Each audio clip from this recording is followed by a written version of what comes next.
today I'm going to be making a bone broth using a thermal cooker. This one's called a billy boil. I'm going to show you how this works. This is ideal for people who are traveling, who are in caravans, in boats, or perhaps they're just in their car all day working on the road and they need to still have access to their high quality home cooked bone broth.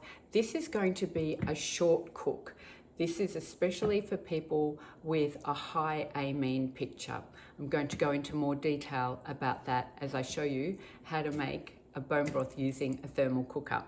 The thermal cooker works by using its own heat to actually continue the cooking process.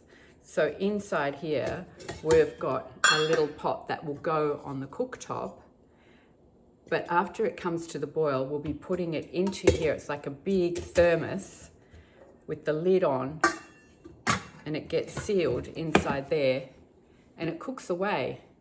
It continues to cook for up to 6 hours. We only need it to cook for 2 to 3 hours. We're just going to be using some chicken today, and I've bought some little chicken wingettes, which are going to be fairly easy, quick cooks, but we actually want to be able to get into the bone of those. So I'm just going to give them a whack and hopefully get a bit of a split happening in the bone. Oh yeah, that really works. Great. That's going to be really helpful to get the nutrition out of that bone for this short cook soup. So in addition to the chicken, I'm going to have some carrot as well. I'll keep that end bit for another soup. Just a little bit of carrot's going to go into this broth. A little bit of celery. I've got just a bit of garlic that's going to go in. I'll just crush that. And some herbs. I've got some parsley fresh out of my garden.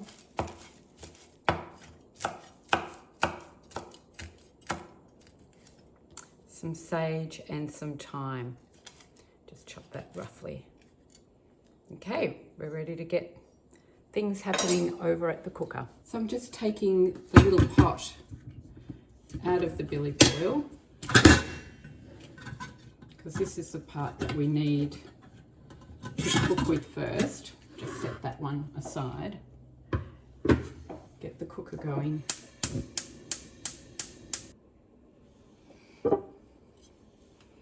Adding in a little bit of olive oil into the bottom of that pot.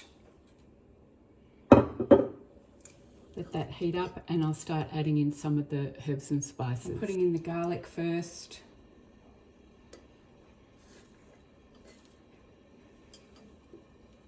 And the carrot. I'll let that come to the sizzle. Putting in a few bits of chicken that we've cut into.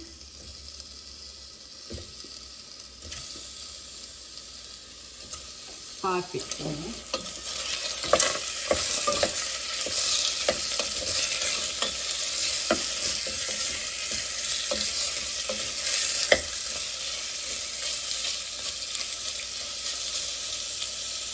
You can add whatever herbs and spices you would like at this point. If you don't tolerate garlic, you could use some asafoetida. You could use some onion if you'd like, and whatever vegetables that take your fancy.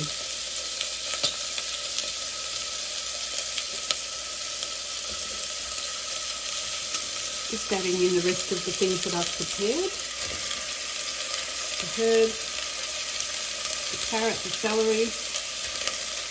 Get a little bit of heat happening in that. Now I'm going to add some water.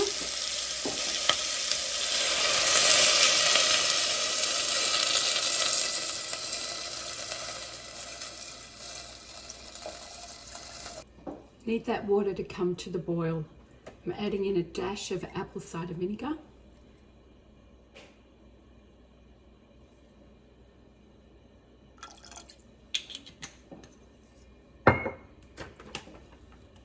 That's an important ingredient. It demineralizes the bone. Putting in a little bit of salt.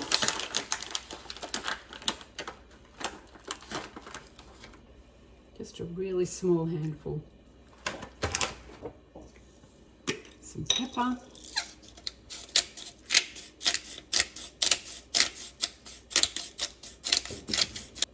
I'm adding in a little bit of dulse flakes to add more nutritional properties to the broth. These are seaweed flakes full of minerals. And I'm also going to add just a couple of shiitake mushrooms. They're dehydrated. Once that comes to the boil, I'll be able to put it into the thermal.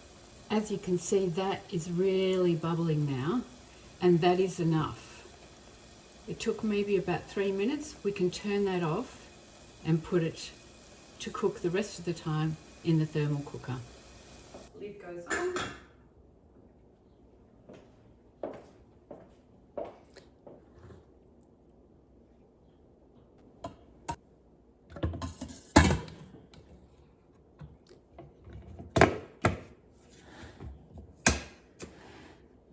That's all that's needed.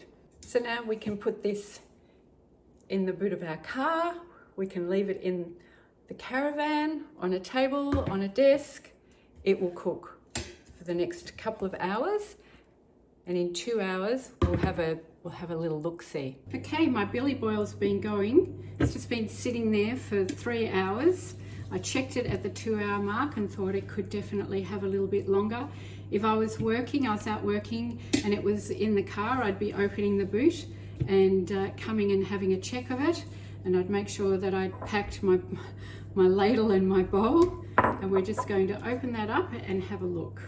It's still very hot. Oh, it's actually so hot it's too hot to touch. That's amazing. Okay. In my little pot. Let's have a look.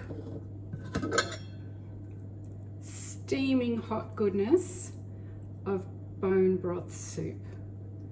How wonderful. Okay, so we're just going to ladle this out. We could have put more, like some noodles in there if we wanted.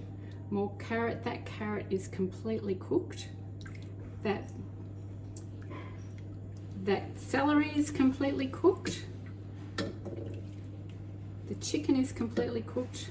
It smells wonderful. And I'm just going to, oh, it's still completely hot. I'm just going to adjust the taste with a little bit of salt. We could put some fresh parsley chopped on top, whatever you want, but that is ready to go and full of nutrition. Maybe a little bit more in that bowl.